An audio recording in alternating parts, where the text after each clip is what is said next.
কি ভাবছেন? ঈদ কাটিয়ে আবার ফুড পয়জনিং হলো কিনা?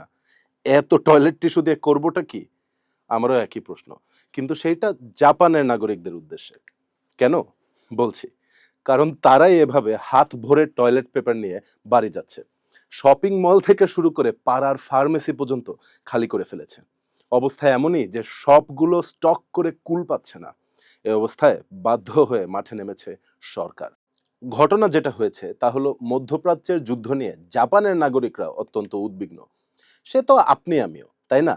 কিন্তু জাপানে যেহেতু আগেই যুদ্ধের ভয়াবহ ইতিহাস রয়েছে, তারা এখনই ভয়ে সব নিত্য প্রয়োজনীয় জিনিসপত্র মজুত করা শুরু করে দিয়েছে। আর সেই উৎকণ্ঠায় ঘি ঢেলেছে সোশ্যাল মিডিয়ার পোস্ট। কেউ হয়তো কোনো একটা শপের খালি শেলফের ভিডিও পোস্ট করেছে, বাকিরাও তা দেখে হুমড়ি খেয়ে পড়েছে টিস্যু পেপার কিনতে। আর এতেই খালি হয়ে গেছে দোকানগুলো। এমন ঘটনা কিন্তু সেখানে এই প্রথমবার ঘটছে তা না। ১৯৭৩ সালে তেল সংকটের সময় প্রথম এমন ঘটনা ঘটেছিল। তখন মানুষ আতঙ্কিত হয়ে টয়লেট পেপার কিনে ঘর ভরে রাখছিল। ১৯৭৩ সালের অক্টোবরে এক টেলিভিশন অনুষ্ঠানে দেশটির ministry of international trade and ইন্ডাস্ট্রির একজন কর্মকর্তা তেল সংকট নিয়ে আলোচনায় যুক্ত হয়েছিলেন। নাম ছিল আগ মিজুতানি। তিনি সেখানে কথায় কথায় বলছিলেন সামনের দিনগুলোতে পেপার ইন্ডাস্ট্রির উপর একটা চাপ পড়তে পারে। তিনি কিন্তু কোথাও বলেননি যে টিস্যু পেপারের সংকট দেখা দেবে। কিন্তু তার সেই বক্তব্য শুনেছিলেন একজন গৃহিণী। তিনি সেটার ভুল ব্যাখ্যা করে ছড়িয়ে দেন। পরবর্তীতে এই গুজব শুনে মানুষ ৪৮ ঘন্টার মধ্যে টয়লেট পেপারের শেলফ খালি করে ফেলে। আর তার জন্য হুড়োহুড়ি, কালোবাজারি এমনকি হাতাহাতি পর্যন্ত লেগে যায় তখন। এরপর ২০১১ সালের বিধ্বংসী ভূমিকম্প ও সুনামি এবং ২০২০ সালের কোভিড মহামারীর সময়ও একই ধরনের আচরণ করেছে দেশটির মানুষ। আর কোভিডের সময় বেশিরভাগ দেশে যেখানে মাস্ক আর স্যানিটাইজারের সংকট দেখা গিয়েছিল, জাপানে টানাটানি লেগেছিল এই টয়লেট টিস্যু নিয়ে।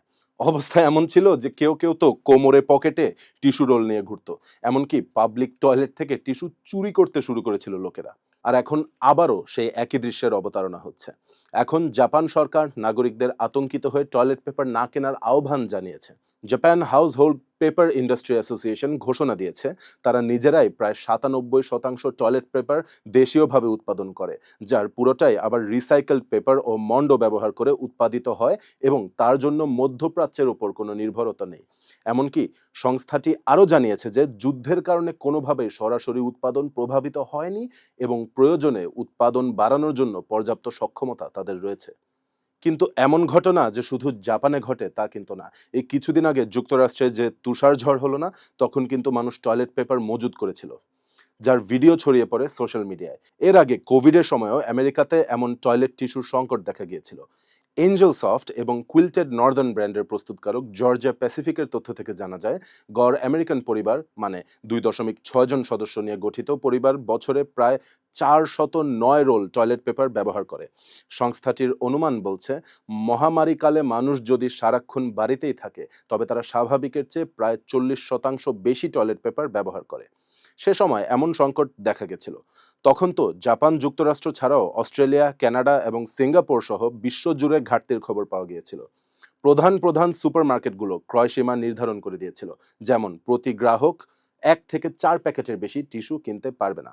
কিন্তু এর কারণ কি? বিশেষজ্ঞরা বলছেন এটা মূলত নিরাপত্তার শঙ্কাকে রিপ্রেজেন্ট করে। যখন নিত্য প্রয়োজনীয় পণ্যের সংকট দেখা যায়, প্রতিদিন জীবনযাপন অনিশ্চিত হয়ে পড়ে, তখন মানুষ হাতের কাছে প্রয়োজনীয় যাই পায় তাই মজুত করতে শুরু করে।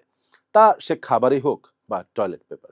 এই দাঁড়ান। আপনি আবার এরকম টয়লেট পেপার কিনে ঘর ভরা শুরু করে দিয়েন না কিন্তু।